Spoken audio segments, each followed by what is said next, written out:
광야 여정 두 번째 시간 제목은 성막 중심입니다. 첫 번째로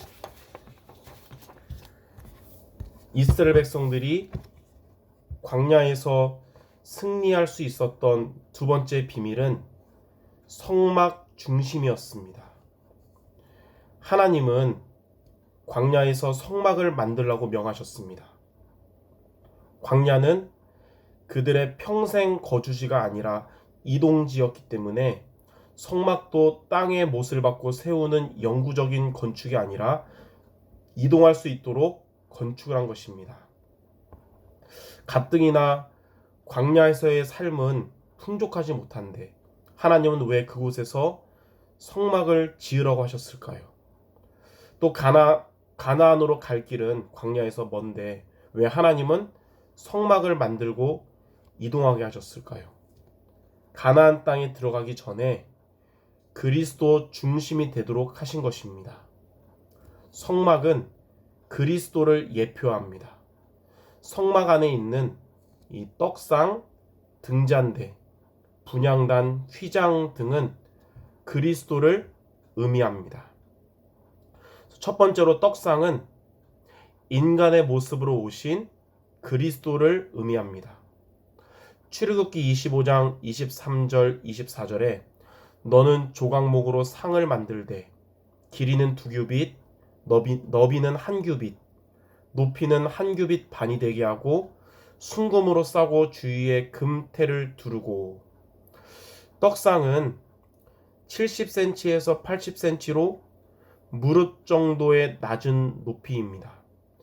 떡상의 높이가 낮은 것은 그리스도의 낮아지심, 곧 하나님이 인간 구원을 위하여 인간의 모습으로 세상에 오신 것을 의미합니다.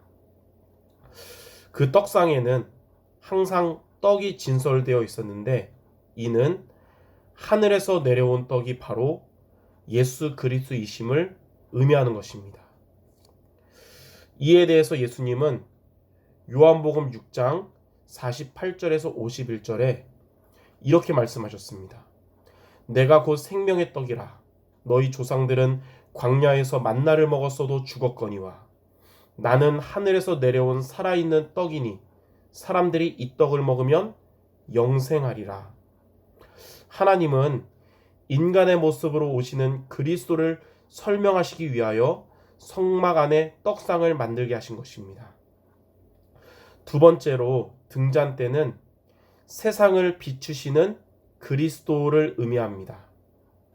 출애굽기 25장 37절에서 39절에 등잔 7을 만들어 그 위에 두어 앞을 비추게 하며 그 불 집게와 불똥 그릇도 순금으로 만들지니 등잔대와 이 모든 기구를 순금 1달란트로 만들되. 등잔대는 성소 내부를 밝히는 데 쓰인 것으로서 등잔대가 순금으로 만들어져서 빛을 비추는 것은 어두운 세상을 밝히 비추시는 그리스도를 의미합니다. 고린도후서 4장 6절에 어두운데 빛이 빛이라 말씀하셨던 그 하나님께서 예수 그리스도의 얼굴에 있는 하나님의 영광을 아는 빛을 우리 마음에 비추셨느니라. 세 번째로 분향단은 중보자 역할을 하시는 그리스도를 의미합니다. 출애굽기 30장 1절에서 3절에 너는 분향할 제단을 만들지니 곧 조각목으로 만들되 길이가 1규빗, 너비가 1규빗으로 네모가 반듯하게 하고 높이는 2규빗으로 하되 그 뿔을 그것과 이어지게 하고 제단 상면과 전후 좌우면과 뿔을 순금으로 싸고 주위에 금테를 두를지며. 분향단에서 매일 아침과 저녁에 제사장들이 분향하며 성도의 죄를 사해달라고 하나님께 기도하였습니다. 분향단은 조각목으로 만들되 순금으로 싸고 금테를 두르게 했습니다. 조각목은 광야에서 아주 흔한 나무고 화려하지 않고 흠모할 것이 없는 나무입니다. 이것은 세상적으로는 흠모할 것이 없는 평범한 목수의 아들로 태어나신 예수님을 의미하며, 흠모할 것이 없는 조각목에 금으로 두르게 하신 것은 우리의 죄가 사해지도록 하나님과 우리의 중보자 역할을 하시는 예수님을 의미합니다.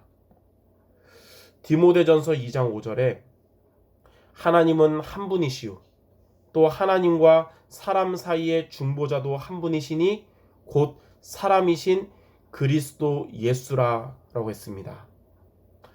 네 번째로 휘장은 그리스도의 몸을 의미합니다. 출애굽기 26장 31절과 33절에 너는 청색, 자색, 홍색 실과 가늘게 꼰 배실로 짜서 휘장을 만들고 그 휘장이 너희를 위하여 성소와 지성소를 구분하리라. 휘장은 성소와 지성소를 가르는 커튼입니다. 사진에 이 모습이 성소고 또 휘장 안에는 하나님을 만나는 지성소가 있습니다. 아무도 이 커튼을 통하지 않고는 하나님을 만날 수가 없습니다. 오직 대제사장들이 1년에 한 번씩 이 휘장을 넘어서 지성소에 들어갈 수 있었습니다. 이 휘장은 그리스도의 몸을 의미합니다. 누가복음 23장 45절과 46절에 성소의 휘장이 한가운데가 찢어지더라. 예수께서 큰 소리로 불러 이르시되 아버지 내 영혼을 아버지 손에 부탁하나이다 하고 이 말씀을 하신 후에 숨지시니라. 예수님께서 십자가에서 돌아가실 때 성전 성소의 휘장이 찢어졌습니다.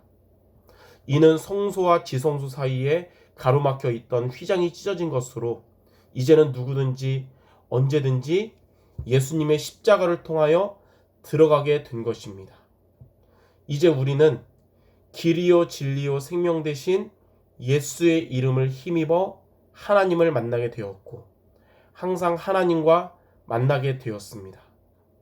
히브리서 10장 19절에서 20절에 그러므로 형제들아 우리가 예수의 피를 힘입어 성소에 들어갈 담력을 얻었나니 그 길은 우리를 위하여 휘장 가운데로 열어놓으신 새로운 산 길이요 휘장은 곧 그의 육체니라.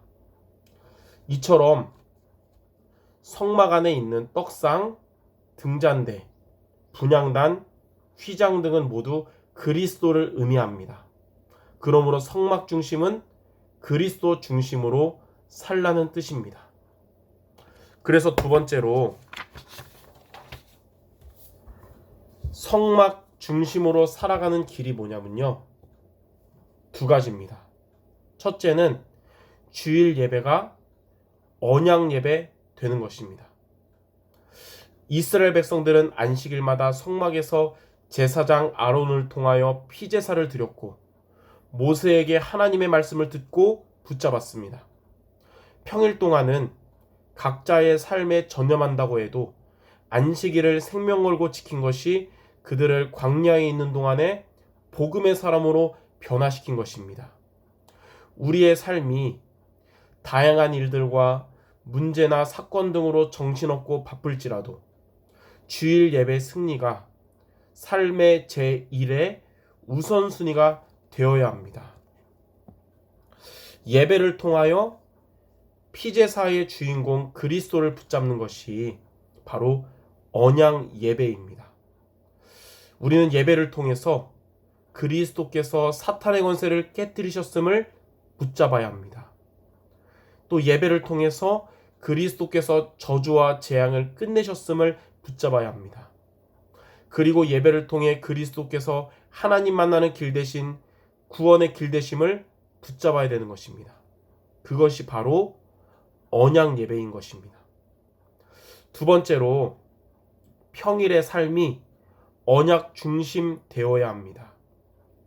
평일 동안 우리의 삶이 어떤 문제를 만나든지 말씀으로 힘을 얻는 시간을 가져야 합니다. 특히 하루를 시작할 때 그리고 세상 현장으로 갈 때 말씀으로 힘을 얻는 시간을 갖기를 바랍니다. 그 시간이 우리의 삶을 언약 중심, 성막 중심 되게 하는 것입니다.